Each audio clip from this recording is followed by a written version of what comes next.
আল্লাহ নবী দুজনের বাদশা যখন আরবের মক্কা নগরীতে দ্বীন ইসলামের দাওয়াত দেওয়া শুরু করেছিলেন, তখন আল্লাহ নবী একদিক থেকে মানুষদের বুঝিয়ে আসতেন, আল্লাহর দাওয়াত দিয়ে আসতেন, আর অপর দিক থেকে কুফারে কুরাইশ যারা ছিলেন, নেতা যারা ছিলেন, তারা কি করলেন, আল্লাহ নবীর পিছনে পিছনে যেতেন, গিয়ে আল্লাহ নবী যে সমস্ত মানুষদেরকে আল্লাহ আল্লাহ রাসূলের কথা বোঝাতেন বা বলে আসতেন, কাফেররা গিয়ে পিছন দিক থেকে আল্লাহ নবীর বিরুদ্ধে তাদের কাছে বলে আসতেন যে খবরদার তোমরা মুহাম্মাদের কাছে কেউ যাবে না, মুহাম্মাদের কথা কেউ শুনবে না, ওর পিতা নেই, মাতা নেই, লাঠির বল নেই, ছোটার বল নেই, টাকা পয়সার বল নেই, কোন প্রকার যদি তোমরা ওর সঙ্গে থাকো তাহলে কিন্তু বহু সমস্যার সম্মুখীন তোমাদের হতে হবে। এখন এই কথা একটা বৃদ্ধা মহিলার কানে যায়। বৃদ্ধা মহিলা দেখলো যে এত যুগ যুগ ধরে আমাদের 14 পুরুষ বাপ দাদারা যে ধর্ম আমরা পালন করে আসছি, কেউ না কেউ একজন বালক সে এসে আমাদের এই ধর্ম থেকে আমাদেরকে সরিয়ে দেবে। তখন সে বৃদ্ধা মহিলা কি করলো, নিজের দ্বীনকে বাঁচানোর জন্য, তার দ্বীন অর্থাৎ সে যেটাকে দ্বীন মনে করে সেটাকে বাঁচানোর তাগিদে একটা পোটলা করে যা মালমাত্তা ছিল বেঁধে নিয়ে মক্কা থেকে বেরিয়ে যাওয়া শুরু করলেন। যে সমস্ত কাফের আল্লাহর নবীর বিরুদ্ধে কুরুচিকর কথা বলেছিল, বৃদ্ধা মহিলার মাথায় সেই কথাগুলো আছে। সেটা মনে করে আল্লাহর নবীকে ভয় পেয়ে বৃদ্ধা মহিলা চলে যাচ্ছেন। পথের মাঝে দয়ার রাসূলের সঙ্গে ওই বুড়িমার পরিচয় হলো, দেখা হলো। আমার আল্লাহর রাসূল সেই বুড়িমার সঙ্গে এমন আখলাক চরিত্র ব্যবহার প্রদর্শন করেছিলেন, সেই বুড়িমা কালেমা পড়ে মুসলমান হয়ে গিয়েছিল। কবি ছন্দের মাধ্যমে শোনাও।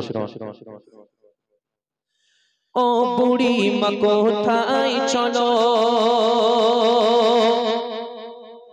ও বুড়ি মা কোথায় চলো, গাটুরি মাথায় নিয়ে, ও বুড়ি মা কোথায় চলো, গাটুরি মাথায় নিয়ে, দাও তোমারি গাটুরিটাকে আমার মাথায় তোলে, দাও তোমারি গাটুরিটাকে আমার মাথায় তোলে, ও বুড়ি মা কোথায় চলো,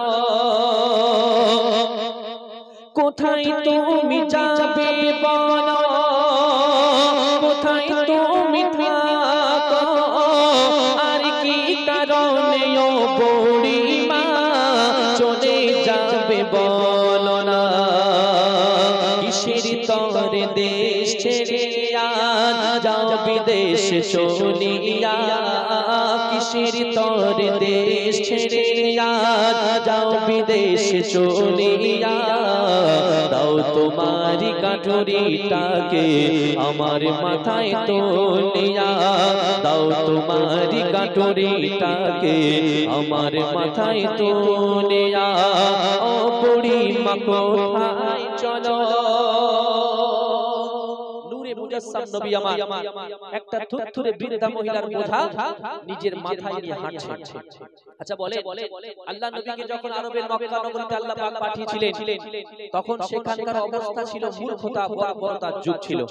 মানুষ একে অপরের সঙ্গে সদা সর্বদা মারামারি কাটাকাটি হানাহানিতে লিপ্ত থাকতো। এমন একটা সময়ে এত সুন্দর একটা যুবক সে একটা বৃদ্ধা মহিলার বোঝা নিয়ে যাচ্ছে। বৃদ্ধা মহিলা চিন্তা করলো, আমার এই জীবনে, আমার এতদিন মক্কায় যে জীবন যাপনের হায়াতে আমি কোনোদিন এমন সুন্দর ব্যবহার আমাকে কেউ করেনি, এত ভালোবেসে কেউ আমাকে আদর স্নেহ করে আমার সাহায্য করতে কেউ এগিয়ে আসেনি, এ কোনো সাধারণ ছেলে হতে পারে না।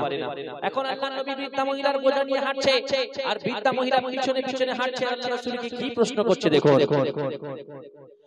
গাটুরি মাথায় নবীজি চলে, পিছনে গাটে বুড়ি মা, গাটুরি মাথায় নবীজি চলে, পিছনে গাটে বুড়ি মা, বুড়ি মা বলে ও গো ছেলে কি নাম তোমার বলো না, কেন কোথায় থাকো কোথায় যাবে আমায় তুমি বলো না, কোথায় থাকো কোথায় যাবে আমায় তুমি বলো না, এমন ছেলে দুনিয়ায় কভু তো আর মেলে না, ও বুড়ি মা কোথায় চলো।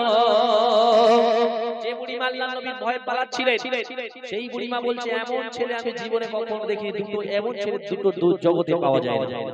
কেন আল্লাহ নবী কি বিশাল বড় হাদিস শরীফ শুনিয়েছিলেন তাকে? কোরআন শরীফের মধ্যে সূরা বাকারা 1 থেকে 3 পারা বিশিষ্ট একটি সূরা, এই সূরা কি লম্বা চওড়া শুনিয়েছিলেন আল্লাহ নবী তাকে? কিচ্ছু শোনা, শুধুমাত্র নিজের আখলাক চরিত্র ব্যবহার দিয়ে তাকে মনোমুগ্ধকর যে ব্যবহার তার কাছে তিনি উপস্থাপন করেছিলেন, তার কারণে তিনি তার প্রতি আসক্ত হয়েছিলেন যে এমন একজন মানুষ কি হতে পারে। আল্লাহ নবীকে যে দেখতো সে আল্লাহ নবীর প্রেমে দিওয়ানা হয়ে যেত। কারণ আল্লাহ পাক এই কুল জাহানের মধ্যে সৃষ্টি জগতে যত মানুষকে সৃষ্টি করেছে আমার নবীর রূপের কাছে আর কেউ আসতে পারেনি। আমরা শুনেছি ইউসুফ নবীর রূপ অতি সুন্দর ছিল, কিন্তু আমার নবীর কাছে সেটা কিছুই না।